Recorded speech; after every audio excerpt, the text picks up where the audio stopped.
few days ago, Texas Senator Ted Cruz gave us a behind-the-scenes look at the internal fighting going on inside the Republican Party.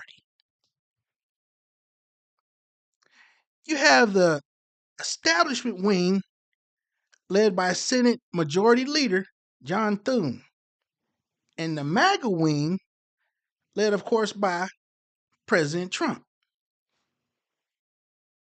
Thune's inability to embrace the president's America First agenda and get the Save America Act passed caused him to take matters into his own hands and replace weak-kneed rhinos with America First patriots in these 2026 primaries.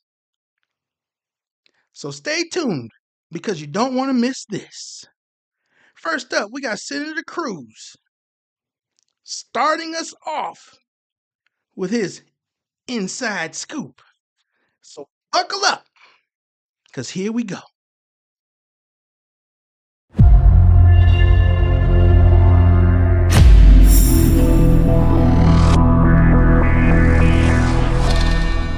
And there are two dynamics going on. Number one, just electorally, there are several Republican senators who are just really, really unhappy. Bill Cassidy, Republican from Louisiana. President Trump endorsed against him. He just had his primary.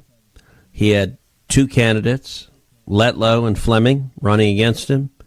Cassidy came in third, so he did not make the runoff. So it is 100% that next year Bill Cassidy will not be a senator in the United States Senate. Now, this is not subtle or rocket science. Bill Cassidy's pissed.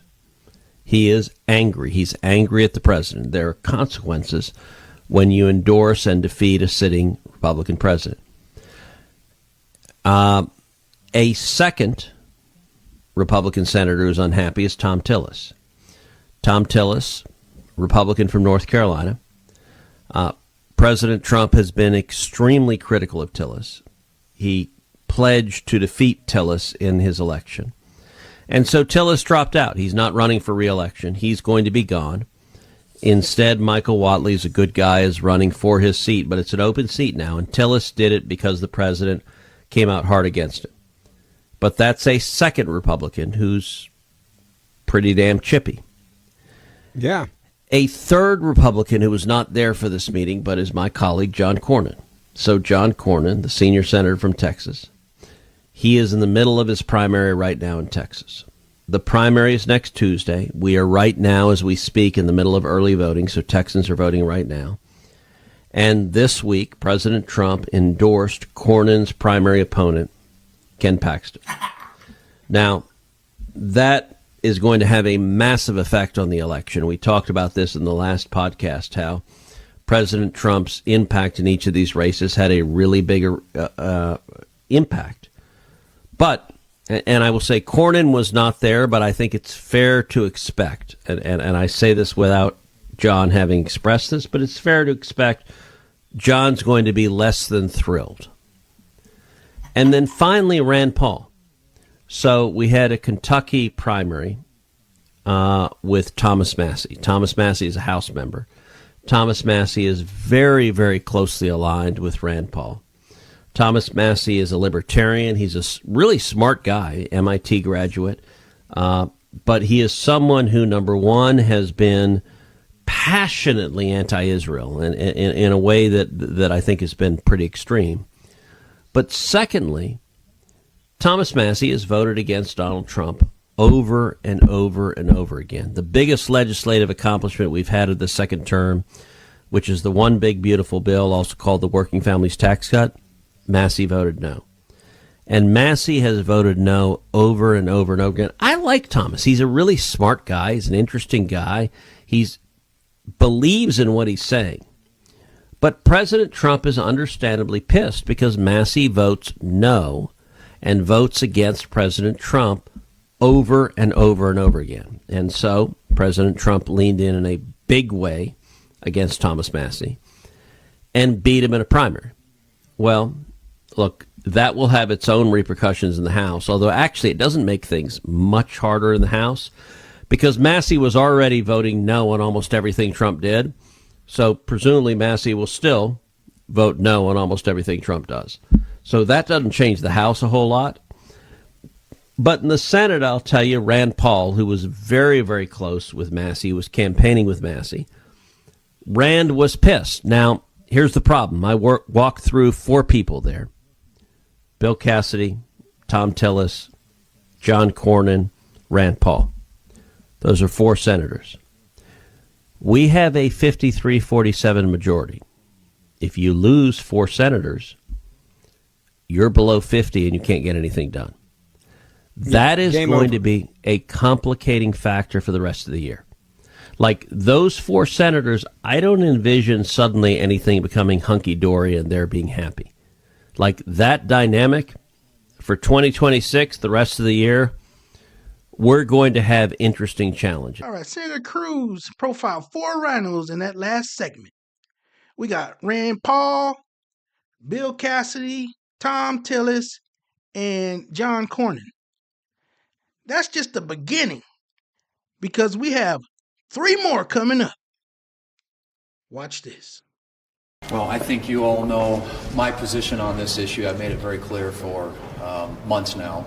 And Senator Cornyn is a principled conservative. He is a very effective senator for the state of Texas. And but none of us control what the president does. He made his decision about that. That doesn't change the way I feel. And I am certainly supportive of, will continue to be supportive of Senator Cornyn and his reelection. How much harder have you made it to keep him? Where do you stand on the Save America Act? Do you, support getting this legislation passed to protect elections? Not as it is drafted, no. Why not? The implementation in a rural state like Alaska is going to disenfranchise an extraordinary majority. And while I support citizenship voting and voting ID, I want to make sure that it's implementable. 7 times, my fellow Kentuckians have sent me to the Senate. Every day in between, I've been humbled by the trust they placed in me to do their business right here. Representing our Commonwealth has been the honor of a lifetime. I will not seek this honor an 8th time. My current term in the Senate will be my last. See how Thune was visibly upset after hearing Trump endorse Ken Paxton over Cornyn? He even doubled down and admitted publicly he's still going to support Cornyn regardless of the president's endorsement. Now, isn't that special? See, Murkowski hates the president's guts and opposes his agenda every step of the way. She even voted to impeach him for inciting the January 6th insurrection. Sorry about that. We know Trump hasn't forgot what she did because he has a memory like an elephant. Did you see how fast Murkowski was walking to get to that door and shut it on Lindell TV's own Allison Steinberg? She was moving like Flojo for a second. Then we got Mitch McConnell, who's being put down, riding off into the sunset in January. Even better news is that his seat is going to be filled by Trump-endorsed candidate Andy Barr, who won in a landslide last Tuesday as part of the president's 37-0 shutout across 6 states. Let's take a look at the tail of the tape. Okay, we got Bill Cassidy out in 26, Cornyn 26, McConnell 26, Murkowski, 28, Rand Paul, 28, Thune, 28, and Tillis, 26. Now, I know some of you are wondering, where is Maine Senator Susan Collins in all this? Didn't she vote for impeachment too? The answer is yes. Yes, she did vote to impeach the president. What makes her different, she's the only one of 12 senators in the 6 New England states. That's right, Vermont, Massachusetts, New Hampshire, Rhode Island, Connecticut, and Maine. In November, she's going to face a very difficult challenge against that nut job, Graham Plattner. Personally, I think she's going to lose that race and give the Democrats all 12 New England Senate seats. Hope I'm wrong. But you know what? I'd rather have a R.I.N.O in that seat instead of a whacked out Democrat any day of the week. Here's the fallout from Trump taking a stand against the R.I.N.Os. Watch this. Tonight, as President Trump touts his winning streak with Republican voters, he's facing new opposition from Republican lawmakers on 2 of his high-profile priorities. This is bad policy, it's bad timing, and it's bad politics. The Senate abandoning a planned vote today and leaving town amid GOP infighting over his $1.8 billion anti-weaponization fund, which would pay out compensation to Trump allies who say they were unfairly prosecuted by the Biden administration, possibly including January 6th rioters pardoned by President Trump. These people don't deserve restitution. Many of them deserve to be in prison. President Trump recently defending the fund. The Biden administration was horrible in terms of what they've done to people is incredible. And some GOP senators also moving to pull $1 billion in White House ballroom security funding, all as Trump-endorsed candidates just had a clean sweep winning GOP primaries. NBC's Gabe Gutierrez with the president. Are you losing control of the Senate Republican? I don't know. I really don't know. Well, what if Congress doesn't sign off on the security money, sir? Then the White House won't be a very secure place. So what's your opinion on Trump deciding to challenge the R.I.N.Os? Do you think he actually has a real plan to win the midterm election without them?